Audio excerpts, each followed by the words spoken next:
जय बागेश्वर धाम सरकार, जय बालाजी सरकार। दोस्तों, आप सभी लोग जानते हैं कि 26 जुलाई 2022 को श्रावण महीने की शिवरात्रि पड़ रही है और दोस्तों इसमें अभी ज़्यादा समय नहीं बचा हुआ है।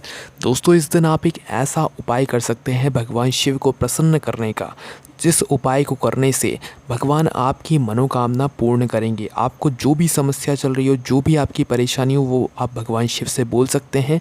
उसके बाद आपकी वह समस्या निश्चित ही भगवान शिव दूर कर देंगे। अगर आपका स्वास्थ्य ठीक नहीं रहता है या कोई आपके घर में ऐसा है जो कि बीमार या रोगी व्यक्ति है, तो उसके लिए भी आप यह उपाय कर सकते हैं। करना क्या है दोस्तों, आपको इस श्रावण महीने की शिवरात्रि जो कि 26 जुलाई 2022 को पड़ रही है, इस दिन प्रातःकाल 2 लोटा जल आपको भरना है। 2 ना भर सके तो 1 लोटा जल भी आप भर सकते हैं, पर श्रावण महीने में आप 2 लोटा जल अगर शिवलिंग के ऊपर समर्पित करते हैं तो इससे आपको बहुत ही विशेष फल मिलता है।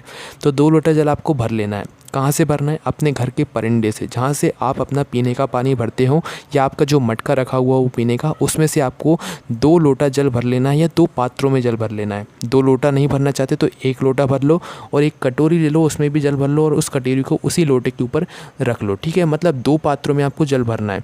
जल को भरने के बाद एक बेलपत्री अपने साथ रख लो। अगर ना भी मिले तो आप बेलपत्री मत लेकर जाओ, बस शिव जी के मंदिर पहुँच जाओ इन जल के पात्रों को लेकर। अब आपको करना क्या है, शिव जी की शिवलिंग के सामने आपको पहुंच जाना है और इस उपाय को प्रातःकाल सुबह सुबह ही करना है, श्रावण महीने की शिवरात्रि के दिन। ठीक है, तो करना क्या है, शिव जी की शिवलिंग के सामने जाकर जो आप अपने साथ बेलपत्री लेकर गए हैं, उस बेलपत्री को बस आपको अपने दोनों जो भी पात्र भर कर ले गए हैं जल के, उन दोनों पात्र के जल को छुआ देना है। बेलपत्री को बस छुआ देना है। ठीक है, अगर आप बेलपत्री लेकर नहीं गए हैं तो शिवलिंग के ऊपर से एक बेलपत्री उठाइए, उस बेलपत्री को धोइए।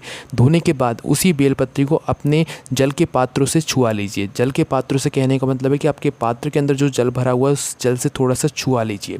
छुआने के बाद जो है उस बेलपत्र को जो है शिवलिंग के ऊपर समर्पित कर दीजिए। समर्पित करने के बाद अपने दोनों हाथों में जो है अपने पात्रों को पकड़िए जिसमें आप जल भर कर लाए हैं। 1 लोटा जल लेकर गए हैं तो अपने सीधे हाथ में पकड़ लीजिए। 2 लोटा जल लेकर गए हैं तो दोनों हाथों में पकड़ लीजिए। दोनों पात्रों को अपने दोनों हाथों में पकड़ लीजिए और भगवान शिव के नाम का स्मरण करते हुए, या बागेश्वर धाम के भक्त हैं तो बागेश्वर महादेव के नाम का स्मरण करते हुए इन दोनों जल के पात्रों से आपको करना है, दोनों हाथों से शिवलिंग के ऊपर समर्पित कर देना है। भगवान बागेश्वर महादेव से अपनी मनोकामना को करते हुए, भगवान शिव से अपनी मनोकामना को करते हुए, आप विश्वास मानिए आपकी वह मनोकामना इसी श्रावण के महीने में पूरी होगी। अगर आप इस उपाय को धन की समस्या के लिए या किसी और प्रकार की समस्या के लिए कर रहे हैं तो आपने जो शिवलिंग के ऊपर जल समर्पित किया है वह जल आपको वापस लेकर नहीं आना है।